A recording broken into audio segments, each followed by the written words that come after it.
Toning exercises and all, abdominal exercises, ये सब चीज़ें भी 3 मंथ्स प्लस पे की जा सकती हैं। 3 मंथ्स तक एक्सेसिव एक्सरसाइज, ओवर एक्सरसाइजिंग, ये सब चीज़ें ब्रेस्ट फीड की क्वांटिटी को भी अफेक्ट करता है। तो ब्रेस्ट फीडिंग मदर्स में एग फॉर्मेशन लेट रिज्यूम होता है, तो इन अ वे वो बर्थ कंट्रोल के मेथड की तरह भी वर्क करता है।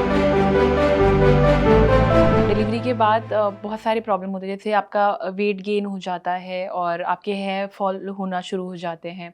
उस टाइम पे स्ट्रेस लेवल अलग ही बढ़ जाता है, क्योंकि एक महिला को लगता है कि पहले मैं ऐसी नहीं थी, अब मैं ऐसी हो गई, हेयर लॉस हो गया।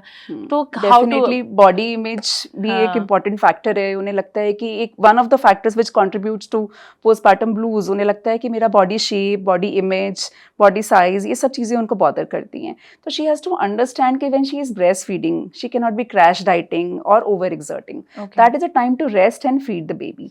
बट जैसे आफ्टर अ सर्जिकल डिलीवरी, अगर हम सिजेरियन डिलीवरी की बात करें, नॉर्मल डिलीवरी की भी बात करें, अधिकतर मदर्स 3 मंथ्स आफ्टर बर्थिंग अपने प्री प्रेगनेंसी वर्कआउट पे रिटर्न कर सकती हैं। तो 3 मंथ्स के बाद वो कुछ form of workout, daily walk और some kind of light weights और एरोबिक्स, उतना वो शुरू कर सकती हैं, जिससे कि gradually she is going to return to her pre pregnancy weight and tone and all.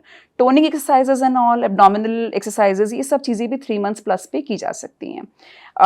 Mainly exercise point of view से या body image point of view से दीज थिंग्स विल हेल्प, पर 3 मंथ्स तक एक्सेसिव एक्सरसाइज, ओवर एक्सरसाइजिंग, ये सब चीज़ें breast feed की quantity को भी अफेक्ट करता है और उनकी बॉडी की हीलिंग को भी अफेक्ट कर सकता है। पर 3 मंथ्स प्लस पर एवरीथिंग कैन बी डन। तो ये फैक्ट है कि जब अगर आप ब्रेस्ट फीडिंग पे हैं तो आपका वेट गेन नहीं होगा। Breastfeeding in fact helps in reducing the mother's weight, क्योंकि कैलोरी बर्नआउट होता है। Breastfeeding requires an additional, it's a calorie demand which is created in breast feeding. तो जो मदर्स ब्रेस्ट फीड करती हैं उनको वेट लॉस करने में हेल्प मिलता है। अच्छा। यूट्रस का साइज भी अपने ओरिजिनल साइज पर जल्दी जाता है।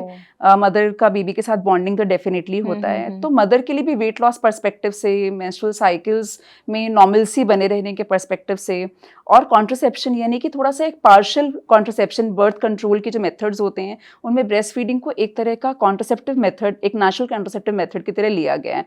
तो ब्रेस्ट फीडिंग मदर्स में एग फॉर्मेशन लेट रिज्यूम होता है, तो इन अ वे वो बर्थ कंट्रोल के मेथड की तरह भी वर्क करता है। ऑल उस पे हम 100% रिलाई नहीं कर सकते, but yes there is a partial protection. तो ब्रेस्ट फीडिंग के मदर के लिए भी बहुत सारे बेनिफिट्स हैं। One of them is definitely weight loss.